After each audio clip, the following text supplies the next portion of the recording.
Hey guys, तो कैसे हो सब लोग। तो आज हम बात करने वाले अवेंजर असेंबल के 9वें एपिसोड के बारे में। तो चलो यार शुरू करते हैं। एपिसोड की स्टार्टिंग में हमें दिखाया जाता है कि एक राक्षस शहर में आ गया था और अवेंजर्स ने पूरा शहर खाली करवा दिया था। फिर हमें हल्क दिखाया जाता है जो कि बहुत ही ज्यादा गुस्से में होता है क्योंकि उसने खाना नहीं खाया था और खाना न खाने की वजह से हल्क उस काम को जल्दी से फिनिश करना चाहता था। इसलिए वो गुस्से में उस राक्षस को मारने लगता है। वो मॉन्स्टर से फाइट कर ही रहा होता है, तभी अचानक से वो अवेंजर्स पर हमला कर देता है और उसकी वजह से प्लेन क्रैश हो जाता है। और वहाँ दूसरी तरफ थॉर और आयरन मैन मिलकर उस मॉन्स्टर को ठिकाने लगा देते हैं। और तभी हॉकाई हल्क से कहता है कि ये सब क्यों किया। तभी हल्क कहता है कि हल्क मॉन्स्टरों को समझ सकता है और ये मॉन्स्टर डर के मारे भाग रहा था। तभी फैल्कन कहता है कि ये मॉन्स्टर आखिरकार किससे डर सकता है। और तभी वो लोग देखते हैं कि उनके सामने बड़ी सी लहर आ रही थी और तभी आयरन मैन उसको स्कैन करता है और उसको पता चलता है कि कुछ एटलांटियंस यहाँ पर आ रहे हैं। फिर आयरन मैन उनके लीडर के पास जाता है और उनसे कहता है कि तुम्हारी दिक्कत क्या है। उनका लीडर अपना नाम अट्यूबा बुलाता है और उसकी दिक्कत जमीन पर रहने वाले इंसानों से थी। वो पूरे अर्थ को पानी में डूबा हुआ देखना चाहता था और इसीलिए उसने शुरुआत की थी इस शहर से। और इस बात पर टोनी कहता है कि कोई भी शहर पर बाढ़ लाकर मुझसे नहीं बच सकता, यानी कि सबसे पहले अवेंजर से उसको भिड़ना पड़ेगा। और दूसरी तरफ सारे अवेंजर्स मिलकर अट्यूबा की सेना को हरा रहे थे। तभी हॉकाई देखता है कि उसकी सेना सबवे की तरफ भाग रही थी, यानी कि शहर के टनल्स में। और ये बात कैप्टन सारे अवेंजर्स को बता देता है और अट्यूबा को इस बात का पता चल जाता है और वो आयरन मैन को धक्का देकर सबवेज की तरफ चला जाता है। फिर आयरन मैन अपने लिए नया सूट मंगवाता है और उसका नाम होता है रबर डकी, जो कि पानी के अंदर भी काम कर सकता है। आयरन मैन अपना सूट बदलता है और सबवे के अंदर चला जाता है। टोनी उसको कहता है कि तुम मुझसे भाग रहे हो। इस बात पर यकीन नहीं हो रहा होता है। बेसिकली टोनी उसको रोकना चाहता था लेकिन वो रुकने के लिए तैयार ही नहीं था। तभी टोनी कहता है कि टनल्स में बहुत सारे अटलांटियंस हैं, इसलिए मैं चाहता हूँ कि तुम सभी लोग यहाँ पर आ जाओ सिवाय थॉर को छोड़कर। और वो थॉर से कहता है कि तुम ऊपर ही रहो और सारे अटलांटियंस को अंदर आने से रोको। और टोनी हल्क को कहता है कि तुम्हें पता ही है कि तुमको क्या करना है। और हल्क बड़े गुस्से में जमीन को तोड़ देता है और टनल्स में चला जाता है और हल्क टनल्स में अटलांटियंस को मारने लगता है। और तब तक फैल्कन ने यह पता लगा चुका था कि इन लोगों का प्लान क्या है। इन लोगों ने बहुत सारी जगह पर कुछ लगा रखा था जो कि अटलांटियंस का था। और तभी हमें कैप्टन और हॉकाई दिखाई देते हैं जो कि टनल्स में जा रहे होते हैं और वो अटलांटियंस के पास पहुंच जाते हैं और वहां पर अटलांटियंस कुछ लगा रहे थे लेकिन उन लोगों को देखकर वहां से चले जाते हैं। हॉकाई उस चीज़ को छूने की कोशिश करता है लेकिन कैप्टन कहता है कि उसको मत छुओ, हमें पता नहीं है कि ये क्या है। और वो अपना अवेंजर्स कार्ड निकालता है और उसकी वजह से स्कैन कर लेता है और इस बात का टोनी को भी पता चल जाता है। फिर टोनी कहता है कि तुम सबको यहाँ से निकलना पड़ेगा फौरन, क्योंकि इन लोगों ने सारे टनल्स पर ये लगा रखा था। और तभी फैल्कन वहाँ पर आता है और कैप्टन और हॉकाई को लेकर वहाँ से चला जाता है। वो लोग वहाँ से निकल ही रहे होते तभी वहाँ पर बहुत ज़्यादा पानी आ जाता है जिसकी वजह से वो वहाँ पर फंस जाते हैं। फिर हम देखते हैं कि टनल्स में सब कुछ टूटने लगा था। कैप्टन को पता चल चुका था कि ये पूरा आइलैंड अभी गिरने वाला है। इसी बात पर टोनी कहता है कि मुझे ऐसा क्यों लग रहा है कि तुम सबको सिर्फ ध्यान भटकाने के लिए इस्तेमाल किया है। और टोनी की बात सच भी होती है। फिर हम देखते कि पूरा शहर टूटने लगा था और पूरे शहर में पानी आ चुका था और पूरा आइलैंड समुद्र में डूबने वाला था। फिर फैल्कन और आयरन मैन दोनों आसमान में जाते हैं ताकि वो पूरी सिचुएशन को देख सकें। तभी टोनी कहता है कि सिचुएशन बहुत ही ज़्यादा ख़राब है क्योंकि ये लहर पूरे शहर को डुबा सकती है। और नीचे थॉर और हल्क दोनों तैयार थे पूरे अटलांटियंस को हराने के लिए। लेकिन तभी टोनी थॉर को बुलाता है ताकि थॉर अपने थंडर पावर की मदद से उस लहर को रोक सके और कुछ समय मिल जाए टोनी को। फिर टोनी फैल्कन से कहता है कि तुम अपने सूट की फ्रीक्वेंसी मेरे सूट के साथ मैच कर लो। फिर वो दोनों मिलकर एक बैरियर बना देते हैं जिससे पानी को रोका जा सकता है, लेकिन वो लोग इसको ज़्यादा देर तक नहीं रोक सकते।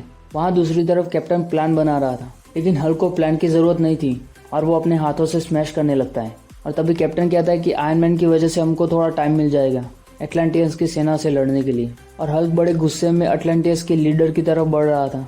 और तब आयरन मैन थॉर से कहता है कि तुम नीचे जाकर हल्क को संभाल सकते हो। और फिर थॉर हल्क को संभालने के लिए नीचे जाता है लेकिन हल्क कहता है कि तुम्हें लगता है कि मुझे किसी की ज़रूरत पड़ेगी।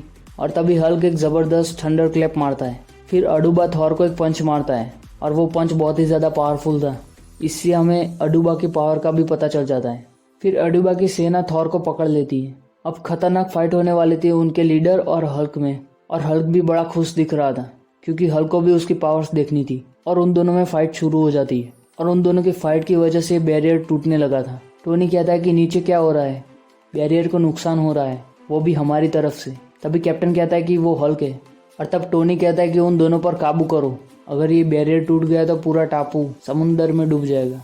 थॉर उन दोनों के बीच में आने की कोशिश करता है लेकिन हल्क उसको रोक लेता है और हल्क उस वक्त बहुत ही ज़्यादा गुस्से में लग रहा था। तब टोनी हल्क से कहता है कि तुम्हारी फाइट की वजह से किसी को कुछ भी फायदा नहीं हो रहा है, सिर्फ हमारा नुकसान हो रहा है।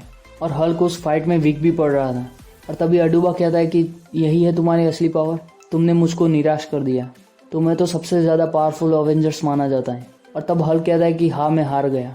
और ये बात सुनकर हॉकाई हैरान हो जाता है क्योंकि हल्क को कभी भी हारते हुए नहीं दिखा। और अडुबा हल्क को एक पंच मारता है जिसकी वजह से आयरन मैन का बैरियर भी टूट जाता है और सारा पानी शहर के अंदर आने लगता है। फिर फैल्कन कहता है कि मैंने कैलकुलेट कर लिया है, ये पूरा टापू सिर्फ 3 मिनट में डूबने वाला है। और तब टोनी कहता है कि हम सब अलग हो जाते हैं, उसकी वजह से ज़्यादा इलाका कवर हो सकेगा। और फिर सारे अवेंजर्स लग जाते हैं उन सबको हराने के लिए। लेकिन तभी थॉर कहता है कि हमें सेना पर नहीं राजा पर वार करना चाहिए। और फिर सारे अवेंजर्स मिलकर अडुबा पर वार करने लगते हैं, लेकिन उसको कुछ भी नहीं हो रहा होता है। तभी हॉकाई कहता है कि इस तरीके से तो हम नहीं जीतने वाले। फिर कैप्टन कहता है कि हमने अभी तक अपना ट्रम्प कार्ड यूज़ नहीं किया है। और हॉकाई कहता है कि वो कार्ड कब दिखाएंगे। फिर सारे अवेंजर्स और अडुबा देखता है कि सारा पानी का लेवल धीरे धीरे कम हो रहा था। और इस बात का पता लगाने के लिए टोनी आइलैंड के नीचे जाता है और वो देखकर चौंक जाता है क्योंकि हल्क ने पूरे टापू को उठा रखा था। और टोनी वापस आ जाता है अवेंजर्स की मदद करने के लिए। और अडुबा इन सबसे परेशान था, इसलिए अवेंजर्स उस पर हावी हो रहे थे और अवेंजर्स उसको हराने ही वाले थे। तभी वो जमीन तोड़कर नीचे चला जाता है और थॉर और आयरन मैन को पता चल जाता है कि वो कहाँ गया है। और वहाँ दूसरी तरफ हल्क भी उसका वजन नहीं संभाल पा रहा था, लेकिन तभी वहाँ पर टोनी और थॉर आ जाते हैं और उस टापू को संभालते हैं। और वो दोनों हल्क की मदद कर ही रहे होते तभी अडुबा आ जाता है और उन दोनों को पकड़ लेता है। और वो उन दोनों को बड़ी बुरी तरीके से मारता है, जिससे हल्क को और भी ज्यादा गुस्सा आ रहा था। टोनी अपने कुछ नए गैजेट्स इस्तेमाल करता है, लेकिन उसका कुछ भी असर नहीं होता है। फिर अडुबा टोनी का मास्क भी निकाल देता है, जिसकी वजह से वो बेहोश हो जाता है। और तभी हल्क बहुत ही ज्यादा गुस्से में आ जाता है और उसकी बॉडी में से गामा रेडिएशन निकलने लगता है। और उसी नई पावर की वजह से वो अडुबा को भी मारता है और टापू में से सारा पानी निकाल देता है और टोनी और थॉर को भी बचा लेता है। तभी टोनी थॉर से कहता है कि हमें वापस जाना पड़ेगा क्योंकि हल्क खतरे में हो सकता है। लेकिन तभी टोनी देखता है कि हल्क ने अडुबा को पानी के बाहर फेंक दिया था और टोनी कहता है कि इसकी जरूरत नहीं पड़ेगी। लेकिन अडुबा फिर से खड़ा हो जाता है फाइट के लिए और वो कहता है कि तुम्हें क्या लगता है तुम जीत गए। और तभी हल्क आता है पूरे पावर के साथ और उसको पंच मारता है, जिसकी वजह से वो हार जाता है। और तभी हॉकाई कहता है कि अब हम जीत गए। लेकिन हॉकाई ये भूल चुका था कि हल्क काबू के बाहर हो चुका है और हल्क बड़े गुस्से में दिख रहा था। लेकिन थॉर ने और टोनी ने मिलकर उसको शांत कर दिया था, जिसकी वजह से हल्क पूरे काबू में आ चुका था। फिर हमें टोनी दिखाया जाता है जो कि टापू को फिक्स कर रहा था ताकि वो दोबारा से गिर ना सके।